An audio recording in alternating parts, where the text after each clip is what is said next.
ঘুম নবম শ্রেণীর প্রিয় শিক্ষার্থীরা কেমন আছো? সবাই আশা করি অনেক ভালো আছো। তো আজকে হচ্ছে তোমাদের বাংলা বিষয়ের 152 নম্বর পৃষ্ঠায় যে ছকটি দেখতে পাচ্ছ, স্বাধীনতা এই শব্দটি কিভাবে আমাদের হলো।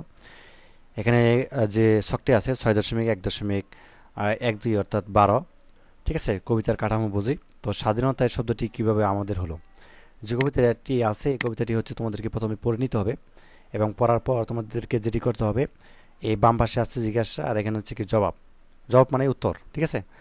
তো জিজ্ঞাসা মানে প্রশ্ন, তো অনুপাশের উদাহরণ দিতে হবে, ডান পাশে লিখতে হবে এবং উপমার উদাহরণ দিতে হবে, লয়ের প্রকৃতি এবং হচ্ছে কি ছন্দের ধরন।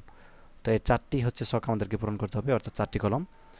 তো এর আগে কিন্তু আমরা এইভাবে পূরণ করেছিলাম অন্যান্য কবিতাগুলোর। তো এটা হচ্ছে তোমাদের স্বাধীনতার শব্দটি কীভাবে আমাদের হলো, নির্মলেন্দু গুণের একটি কবিতা। তো কবিতাটি পড়ার পর নিচের ছকটি পূরণ করো এবং প্রথম কলামের জিজ্ঞাসাগুলোর জবাব দ্বিতীয় কলামে লেখো।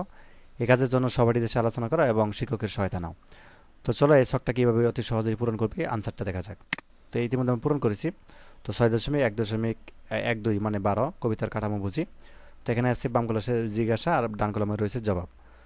তো অনুপাশের উদাহরণ, তো অনুপাশের উদাহরণ আমরা এই কবিতাটার মধ্যে যেটি দেখতে পাই সেটি হচ্ছে কি, কবিতাটিতে পুনরাবৃত্তি অনুপাস দেখা যায়। ঠিক আছে, পুনরাবৃত্তি মানে হচ্ছে কি এক শব্দ বা একটি অক্ষর আবারও দেখা যায়। যেমন এখানে দেখো, এক খণ্ড অখণ্ড আকাশ, এখানে কিন্তু এই যে খণ্ড, তাই না, এই শব্দটা কিন্তু এই যে শব্দ বলতেছি এই অক্ষরটা কিন্তু পুনরাবৃত্তি হয়েছে, এখানেও আছে খণ্ডর জায়গাও আছে, এখানেও কিন্তু আছে এক খণ্ড অখণ্ড, ঠিক আছে, দুই জায়গায় ব্যবহার করা হয়েছে। কাজে এটি কি, এই কবিতাটি কি পুনরাবৃত্তি অনুপাস দেখা যায়, ঠিক আছে। তো এখানে দুটো 9 ধ্বনির পুনরাবৃত্তি ঘটেছে, তাই না। তো এইটুকু কথা তুমি লিখে দিবে। তারপরে হচ্ছে দেব উপমার উদাহরণ। তো উপমার উদাহরণ আমরা দিতে পারি, জনসমুদ্রের উদ্যান সৈকতে। এখানে উদ্যানকে সৈকতের সঙ্গে তুলনা করা হয়েছে, ঠিক আছে। এই যে উদ্যানকে কি করা হয়েছে, সৈকতের সঙ্গে, মানে জনসমুদ্রের সৈকতের সঙ্গে তুলনা করা হয়েছে।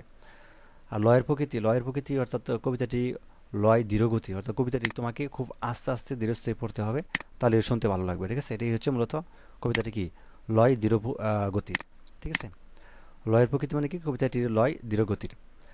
আর ছন্দের ধরন মানে কবিতাটি কীরকম ছন্দ, কোন ছন্দ ব্যবহার করা হয়েছে, এটি অবশ্য গদ্য ছন্দে লেখা হয়েছে, কারণ কবিতাটি পড়লেই বোঝা যায়। তো গদ্য মানে কি, গল্প আকারে কবিতাটি কি লেখা হয়েছে। তো আশা করি বুঝতে পারছো, এইভাবে হচ্ছে ছকটা তুমি হচ্ছে পূরণ করে ফেলো।